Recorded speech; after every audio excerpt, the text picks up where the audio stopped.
that we represent the following: that the ministry is speaking on behalf of the collective of women of this country, and that what we are representing this morning and presenting is what she terms what the Nigerian women want.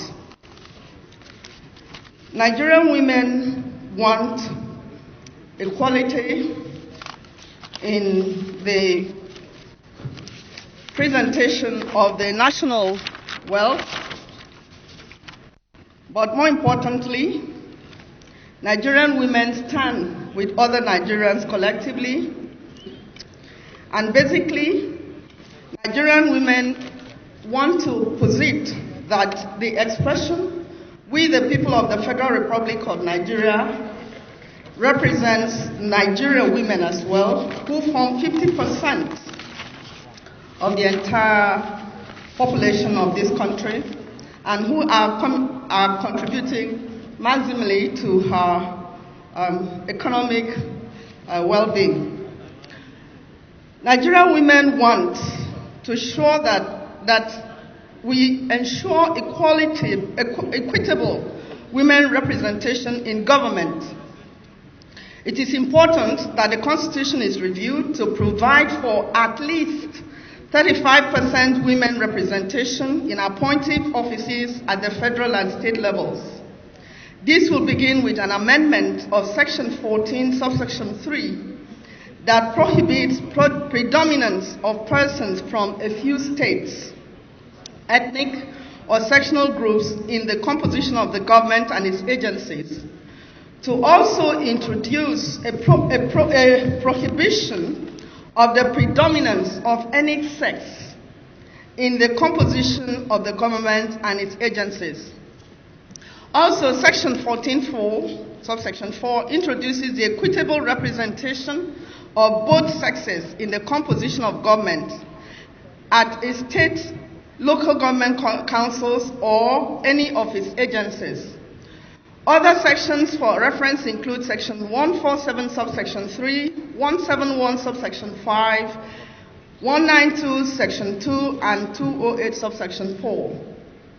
Nigerian women also request that we create additional special seats for women in the federal and state legislative houses by altering, among other sections in the Constitution, Section 48 of the Principal Act to be altered by substituting the existing Section 48 with a new Section 48 composing the Senate. The Senate shall consist 3 senators from each state and 1 from the Federal Capital Territory, and an additional senator for each state and for the Federal Capital Territory, who shall be a woman. Nigerian women also request that Section 49 of the Principal Act be altered by substituting the existing Section 49 with a new Section 49, composition of the House of Representatives. Subject to the provisions of the Constitution, the House of Representatives shall consist of 360 members representing constituencies of nearly equal population, as far as possible, provided that no constituency shall fall within more than one state.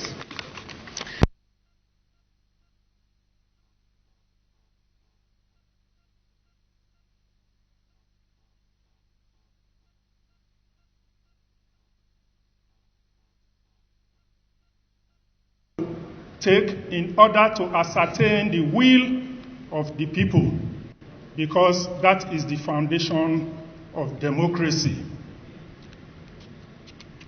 The consent of the governed is what confers legitimacy on whoever, on the government.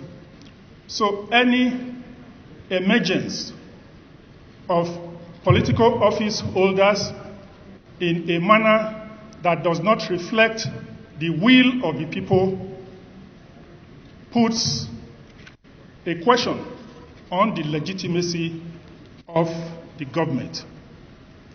And the will of the people is usually the will of the majority.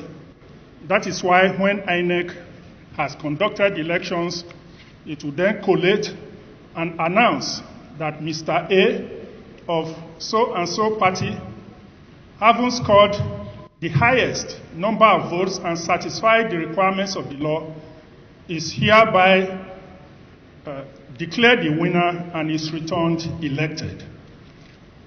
Sadly, however, we have seen in Nigeria that where INEC has done all the needful and declared Mr. A winner of the election, the tribunal or courts will step in to say, no, Mr. A is not the winner of the election, it is Mr. B that won the election.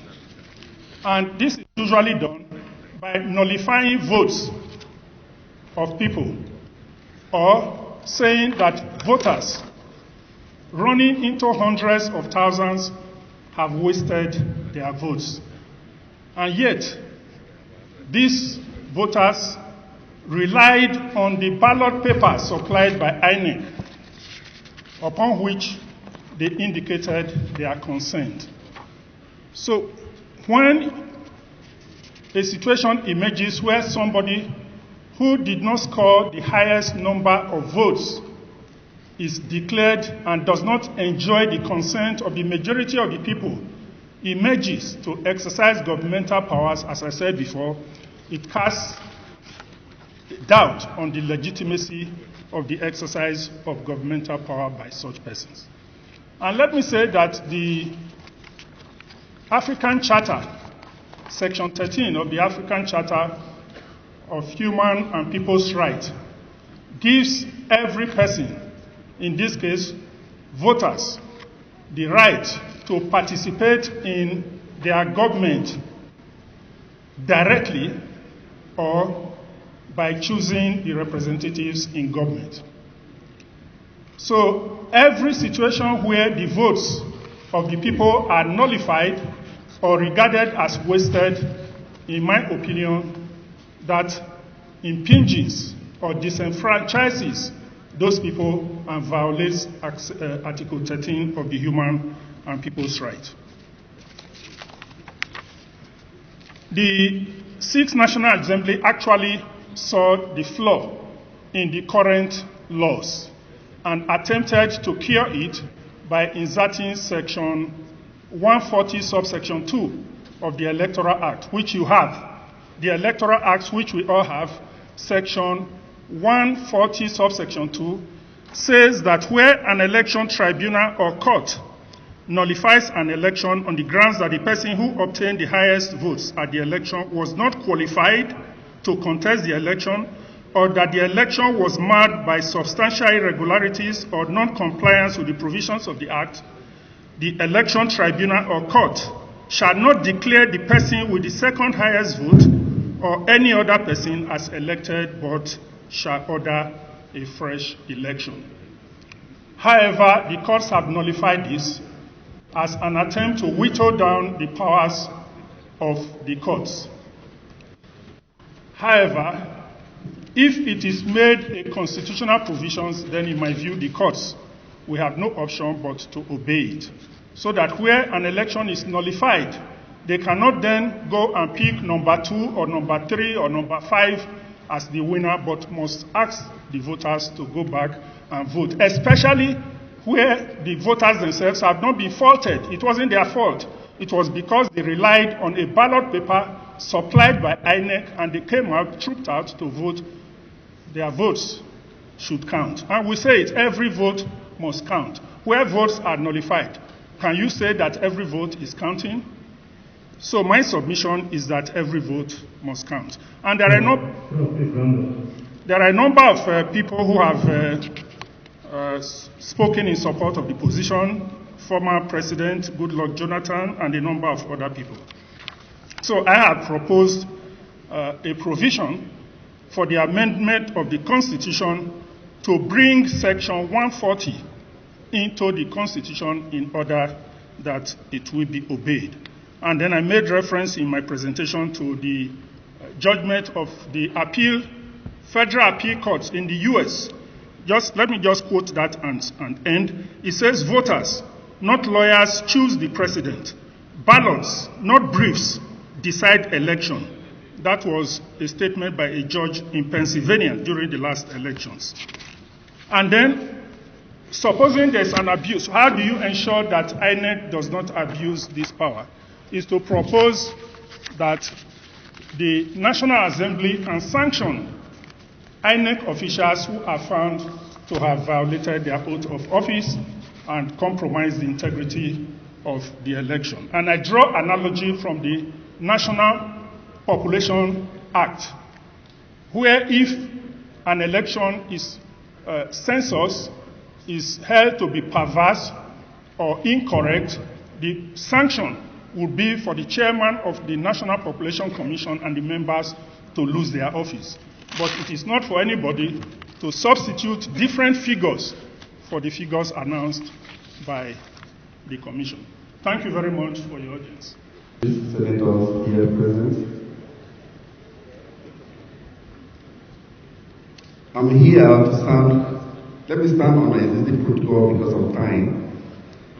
I'm here to talk about and to represent the traditional rulers of Nigeria. The last few months ago, we were in the Senate to present our submission, which we have submitted our position. I'm just here to strengthen the position or the role of traditional rulers to be included in the amendment of the Constitution of Nigeria.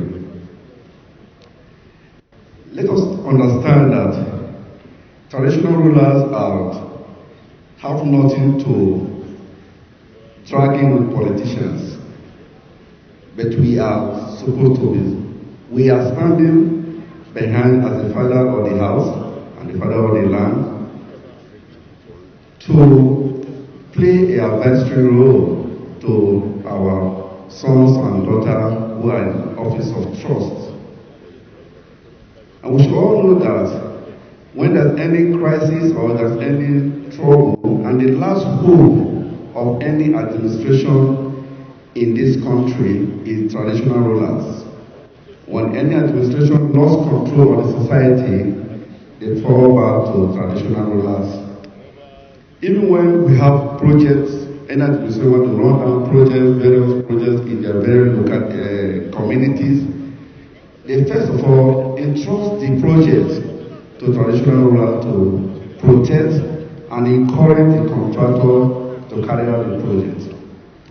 We can't do anything without traditional rulers who own the land, who have the way of coordinating the people, the subject. Let us take an instance of the insecurity across the country these days. It's not of the interest of anybody. We want to promote, when the Inspector General of Police wanted to promote the community policing, they fall back to traditional rulers.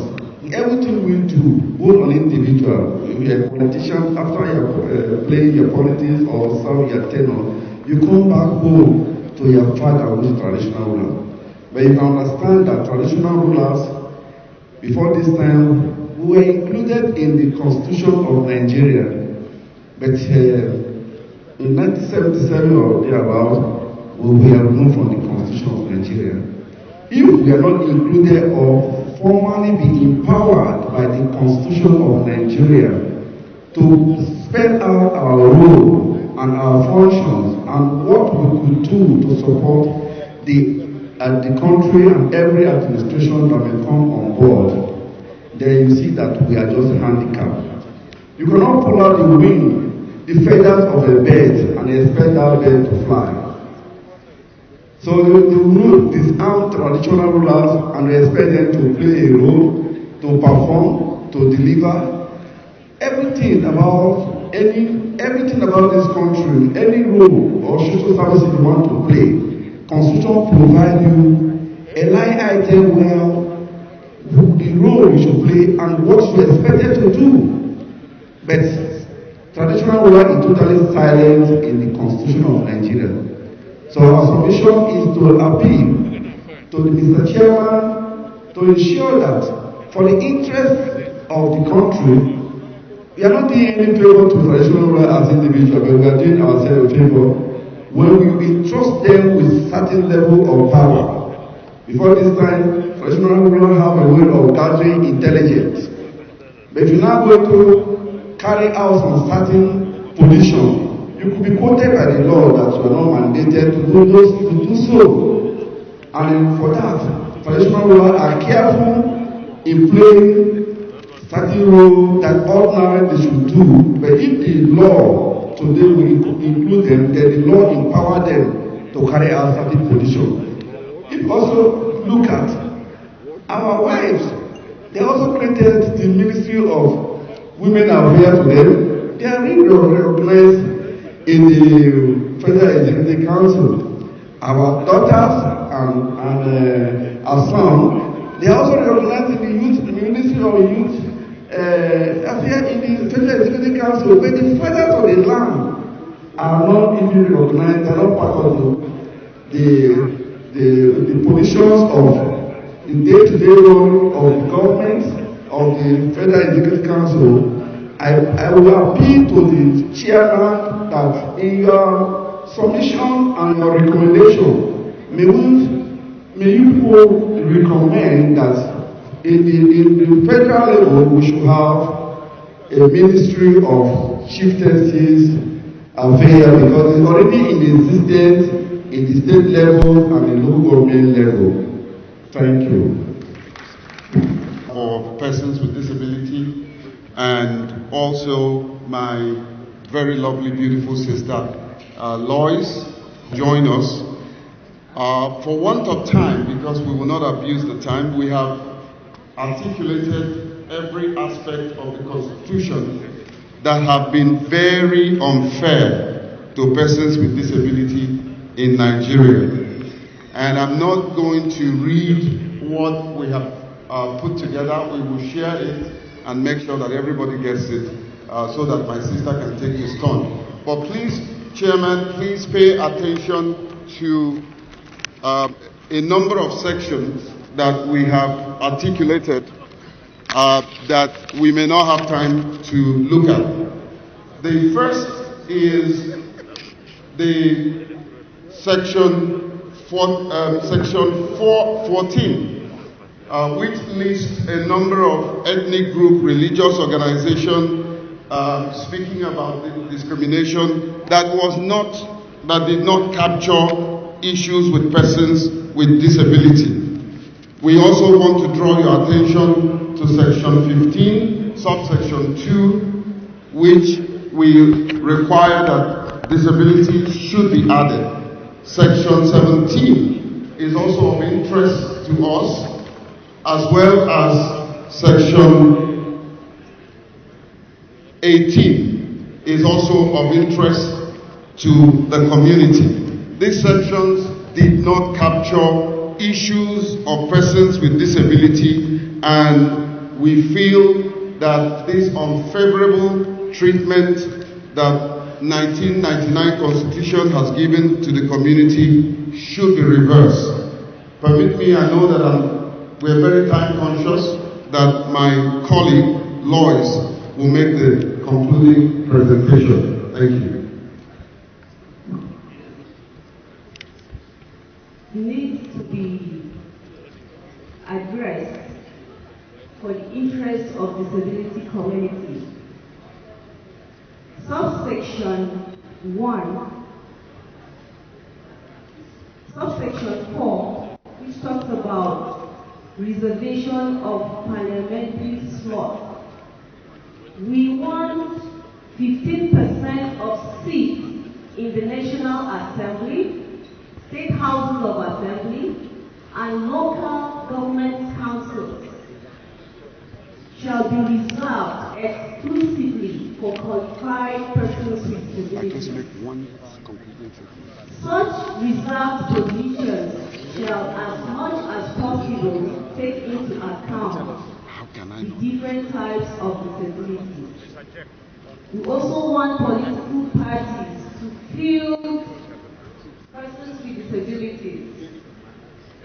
Section 55 on language for business of National Assembly. We want sign language interpretation, braille and other means of assistive communication to be arranged in every strategic meeting and activities of the National Assembly. Section 97, which also talks about language for business of State House of Assembly, should also include issues of persons with disabilities. In conclusion, this memorandum has been prepared with the concerted input of stakeholders in the community of persons with disabilities, who account for a significant fraction of Nigeria's total population. For too long, we have been excluded, discriminated, and underrepresented. We want inclusion and equal opportunities for almost 30 million citizens of Nigerians with disabilities. Thank you so much. Mr. Chairman, thank you so much. And you have shown us that you are indeed an inclusive committee. And please let this exercise eventually our demands reflect in the new constitution that will become the document of Nigeria. Remember that the day you were born, you cried. Everyone around you rejoiced. We must live our lives so well that the day we die, we will rejoice. And everyone around us will cry. That's a life of contribution. God bless you. Thank you. Thank you very much. On gender equality, we are asking for provisions that will empower women through education and inheritance, equal opportunities in all social political affairs. 18 years as the age of maturity and for consent for marriage. On federal structure and power devolution, confederation of independent regions or federation of states or regions. We are also asking for provision for devolution and re-centralization of power and governance system through formal introduction of geopolitical zones, regions with clearly assigned rules. Also, we are asking also for constitutional recognition for traditional rulers and religious leaders by strengthening their cultural and social religious leadership responsibilities for easy identification of roles in the society. Also, we are asking for constitutional backing for the operational decentralization and recognition for law enforcement agency, expunge section 214 and section 215, subsection 4 of the 1999 Constitution. We also are asking that you should bring in provision for a definition of courts of superior jurisdiction to accommodate the proposed regional zonal system with respective appellant structures. On the issue of secularity of Nigeria, on religion issue, we maintain that the constitution should maintain a secularity of religion in Nigeria. Remove any religious provisions, but if need be, you wish to maintain any, please insert also in the constitution constitutional provision for ecclesiastical court for the Christian people. Furthermore, we are asking on public revenue, fiscal federalism and revenue allocation. We are asking for revenue allocation and sharing formula to be guided by the principles of sustenance and benefit to sources of derivation on ratio of 70%, retained by regions, and 30% for the central level. Maintain also the provisions that will talk about the financial autonomy of the independence of the judiciary. Let them have the autonomy, financial autonomy, not just separations of power, but it should be backed up with provisions for financial autonomy. We are also asking for the separation of the office of the Attorney General from the office of the Minister of Justice for easy administration. Christian Association of Nigeria is also asking for provisions for definition of an indigene, proper definition of an indigene of Nigeria, of the country of Nigeria, which must be different from the provisions for residency rights. We are also asking for equality of all persons before the law. Immunity clauses to be expunged, whether in civil or criminal matters. We also pledge and crave your indulgence on this exercise to take into consideration creation of new states for administrative impactment and governmental dividends vis-a-vis few of them we know: Saudi, Kaduna, Katam, Gurara State, the other states from the present Enugu State, Cross River North State, Ogun State, Okigwe State, Oke-Ogun State, and so many others that are craving for the states. We are also asking for the amendment of Section 3.2 and to delete Section 3.6 of the 1999 Constitution as to allow for the creation of local government areas or such autonomous administrative units to be created by the respective regions and confederating units. Please also permit us to crave your indulgence to bring in provisions, constitutional provisions, for enforcement of our fundamental human rights and a review. And also we are asking for the review of the legislative list contained in the second schedule of the 1999 Constitution. Mr. Chairman, distinguished Senator, permit me to go back to the issue of gender equality. Because we are standing here and there is no time. We are suggesting that where there is a president male, there should be a vice president female. And if there is a Senate president, there should also be a vice president that is female. We should be carried along for things that concern our country. We are the mothers of the country, and we will support you very much. Thank you very much, and God bless you. All the workers in 774 local governments.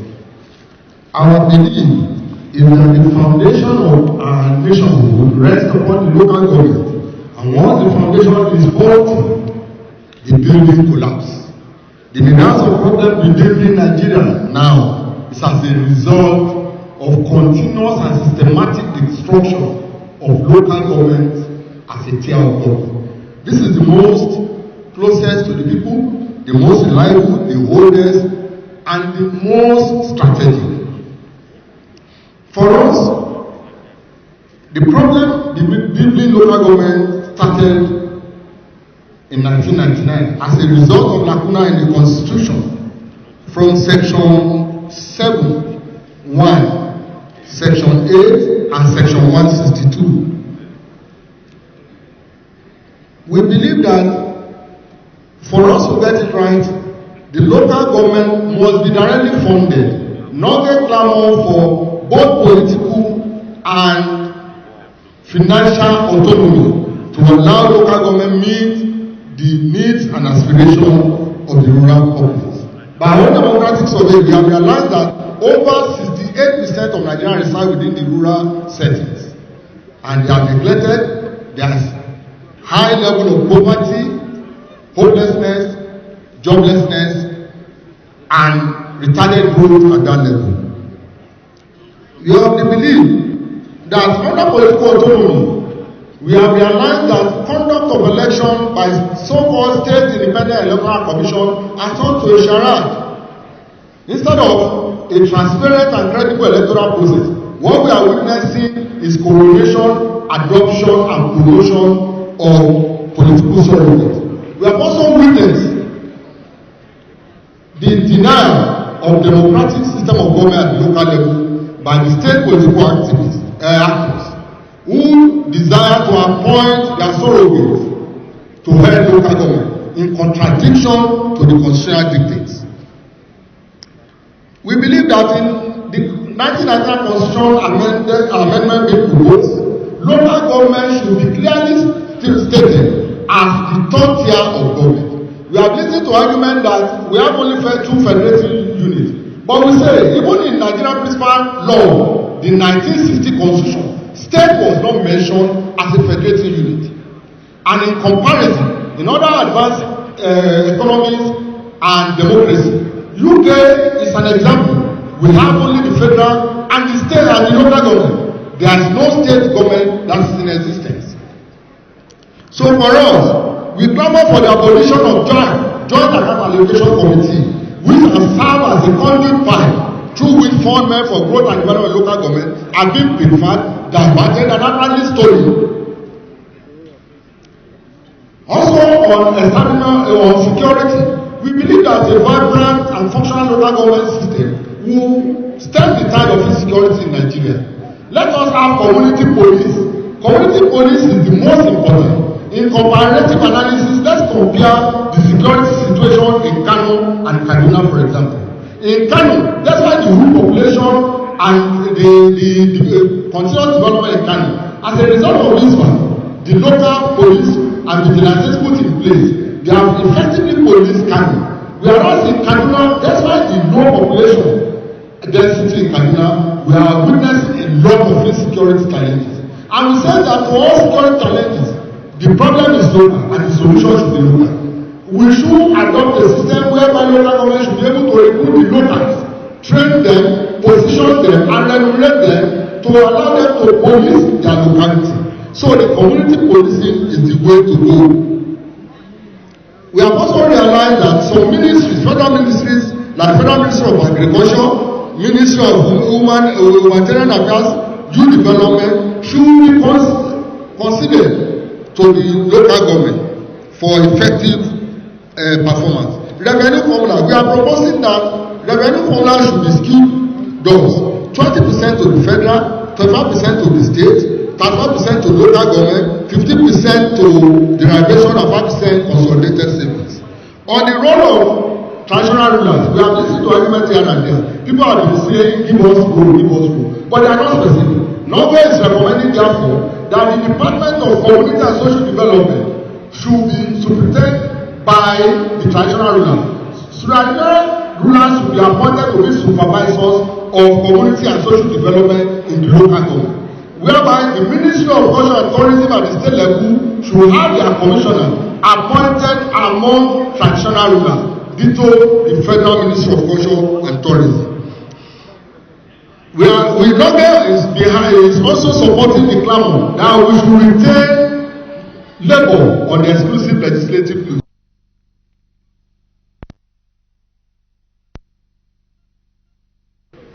We have 14 areas where we looked into. This area has to do with cross-carpeting by elected members of the legislature and all elected officials. We also looked at enhancements of youth and women's participation in politics. Support for the establishment of Electoral Offences Commission, introduction of electronic voting, challenge of multiple voting in elections, regulation and registration of political parties, appointment of INEC chairman and members of the commission by an independent body or authority other than the President of the Federal Republic of Nigeria. We also looked at constitutionalization of the appointments of political aides to members of the executives. The one key area we think we also square up is scrapping of the State Independent Electoral Commission to enhance the credibility of election at the state levels, and also to stop the sole administrator and the lordship of the state governors over the local government authority. We also looked at the establishment of state police, as well as the right of Nigeria in diaspora to vote during election. A key element of what we also submitted is adherence to constitutional entrenched federal character principle. But I will take a bit of this, some of them before I will exit. Now, as it relates to cross carpeting, we have this, there has been recurring cases of cross carpeting from one political party to another, especially by elected members of the legislature and all elected officials. After being elected to the platform of a political party and sworn in as member of the parliament, immediately that is done, they begin to cross carpet from one political party to another, in many instances, without justifiable cause. So our submission is that this should be addressed. And addressing that, in order to address these incidents, we propose the amendment of Section 68, subsection 1 and G of the 1999 Constitution as amended to expand the scope of the caveat under paragraph G to make it more difficult to cross carpet from the political party to another provisions of the state sections of cross carpeting. I've just been told that my time is up, but in all, the position we're making is that we will also make the submission in respect of the scrapping of the State Independent Electoral Commission, as well as the permission of our brothers and sisters who are brought to be involved in elections across the country. Thank you very much.